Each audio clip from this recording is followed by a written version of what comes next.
بسم اللہ الرحمن الرحیم۔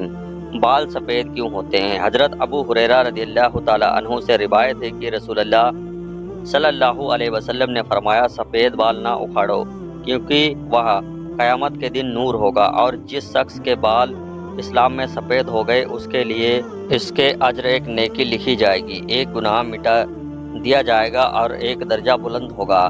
حضرت عثمان غنی رضی اللہ تعالی عنہ سے روایت ہے کہ رسول اللہ صلی اللہ علیہ وسلم نے فرمایا، اللہ تبارک و تعالیٰ فرماتا ہے کہ جب میرے بندے کی عمر 40 سال کی ہوتی ہے میں اس کو 3 قسم کے امراض سے محفوظ کر دیتا ہوں: جنون یعنی دیوانگی، ججام یعنی کوڑ، اور عرض سے عافیت دے دیتا ہوں۔ ججام یعنی کوڑ، اس میں ہاتھ گل جاتے ہیں، اور برس سے مراد جلد کے سفید داغ ہیں۔ مطلب یہ ہے کہ 40 سال کے بعد ان امراض کا وقوع بہت کم ہوتا ہے، اور جب میرے بندے کی عمر 50 برس کی ہو جاتی ہے تو اس کے حساب یاسر یعنی آسان حساب کروں گا۔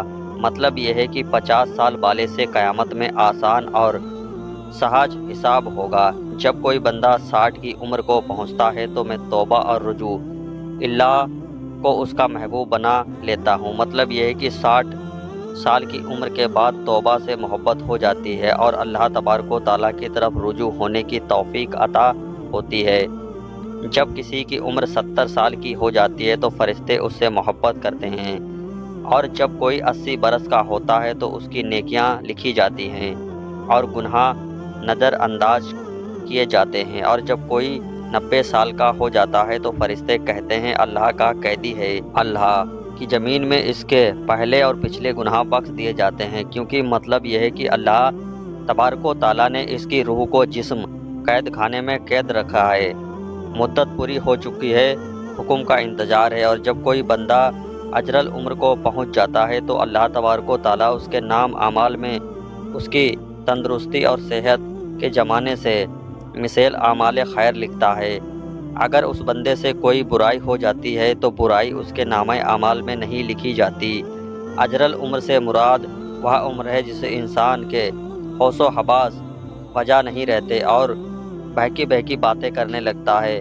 یحییٰ بن سعید سے روایت ہے کہ انہوں نے حضرت سید بن مسیب کو یہ فرماتے ہوئے سنا ہے کہ حضرت ابراہیم علیہ السلام کو رحمان کے دوست تھے، سب سے پہلے انسان ہیں، انہوں نے اپنے مونچھیں کتریں، اور بعض سب سے پہلے انسان ہیں جنہوں نے بڑھاپا یعنی سفید بال دیکھا۔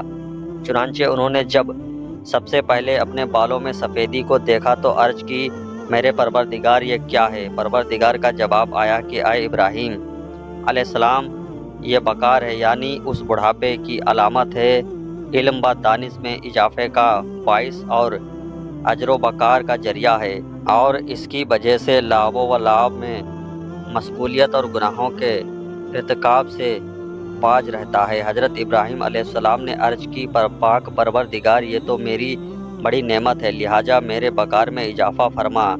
لباس کا بیان۔ رسول اللہ صلی اللہ علیہ وسلم نے فرمایا، جو شخص اسلام کی حالت میں یعنی حالت ایمان میں بڑھاپے کو پہنچتا ہے تو وہ بڑھاپا اس کے لیے قیامت کے دن نور ہوگا۔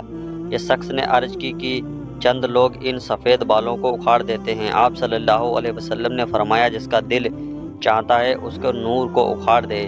حضرت جابر رضی اللہ تعالیٰ عنہ فرماتے ہیں کہ نبی کریم صلی اللہ علیہ وسلم نے ارشاد فرمایا، میرے دوست جبرائیل علیہ السلام ابھی میرے پاس سے گئے، وہ کہتے ہیں، قسم ہے اس ذات کی جنہوں نے ہم کو حق کے ساتھ بھیجا، اللہ تبارک و تعالیٰ کے بندوں میں سے ایک بندے نے 500 سالوں تک پہاڑ کی چوٹی پر عبادت کی۔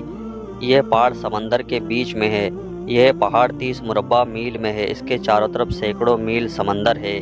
اللہ تبارک و تعالیٰ نے اس عبادت گزار کے لیے پہاڑ میں میٹھے چشمے کا پانی جاری کر دیا، اس کی دھار انگلی کے برابر موٹی ہے، اور ایک طرف انار کو اس پہاڑ کی جڑوں میں لگا دیا جس میں ہر روز ایک انار تیار ہوتا ہے۔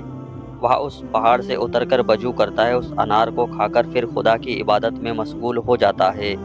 جب اس عابد کی وفات کا وقت قریب آیا تو اس نے عرض کی، یا اللہ، میری روح سجدے کی حالت میں قبض ہو اور میرے جسم کو محفوظ رکھا جائے، اور مجھے قیامت میں سجدے کی حالت میں اٹھایا جائے۔ اللہ تبارک و تعالیٰ نے اس کے ساتھ ایسا ہی کیا، چنانچہ ہم آسمان سے چڑھتے اترتے اس کو اسی حالت میں دیکھتے۔ قیامت کے دن اللہ تبارک و تعالیٰ کے سامنے یہ بندہ جب حاضر کیا جائے گا تو حق تعالیٰ شانہ ارشاد فرمائیں گے، میرے بندے میری رحمت سے جنت میں داخل ہو۔ یہ عرض کرے گا، الہی میرے عمل کی وجہ سے جنت کیوں نہیں؟ 2 دفعہ ایسا ہی ہوگا۔ اللہ تبارک و تعالیٰ فرمائے گا، میری رحمت سے جنت میں داخل ہو جا، اور یہ عمل کا نام لے گا۔ اللہ تبارک و تعالیٰ فرمائے گا، جو نعمتیں میں نے اس کو دیں اور جو عمل اس نے کیا اس کا حساب ہوگا تو صرف آنکھ کی نعمت کے بدلے میں 500 سال کی عبادت ختم ہو جائے گی، اور باقی جسم پر جو احسانات ہیں وہ فاضل اور جید ہوں گے۔ ارشاد خدا بندی ہوگا کہ میرے اس بندے کو آگ میں داخل کرو، بس وہ دوزخ کی طرف اس کو کھینچا جائے گا۔ یہ کہے گا، اے رب مجھ کو اپنی رحمت سے جنت میں داخل کر دیجئے۔ ارشاد ہوگا، اس کو لوٹا لاؤ، چنانچہ یہ حاضر کیا جائے گا۔ اللہ تبارک و تعالیٰ فرمائے گا، اے میرے بندے تجھے کس نے پیدا کیا؟ یہ عرض کرے گا، آپ نے پیدا کیا۔ پھر ارشاد ہوگا، 500 سالوں تک عبادت کرنے کی طاقت کس نے دی؟ یہ کہے گا، رب آپ نے۔ اللہ تبارک و تعالیٰ فرمائے گا، پانی کی موجوں کے درمیان پہاڑ پر تجھ کو کس نے پہنچایا؟ اور کھارے پانی میں میٹھے پانی کا چشمہ تیرے لیے کس نے نکالا؟ اور انار کا درخت جو 1 سال میں 1 دفعہ پھل لاتا ہے، رات دن میں اس کو ایک ایک پھل دینے والا کس نے بنایا؟ اور تو نے جب عرض کی کہ میری جان سجدے کی حالت میں نکلے تو میں نے یہ بات بھی تیری پوری کر دی۔ عرض کرے گا، اے رب تو نے ہی سب کچھ کیا۔ ارشاد خدا بندی ہوگا، یہ میری رحمت ہے اور میں نے اپنی رحمت سے تجھے جنت میں داخل کرتا ہوں۔ حضرت جبرائیل علیہ السلام نے مجھ سے کہا، اے محمد صلی اللہ علیہ وسلم، آسیہ اللہ کی رحمت ہے۔ ایسے ہی سچے واقعات سننے کے لیے ہمارے چینل کو سبسکرائب کریں۔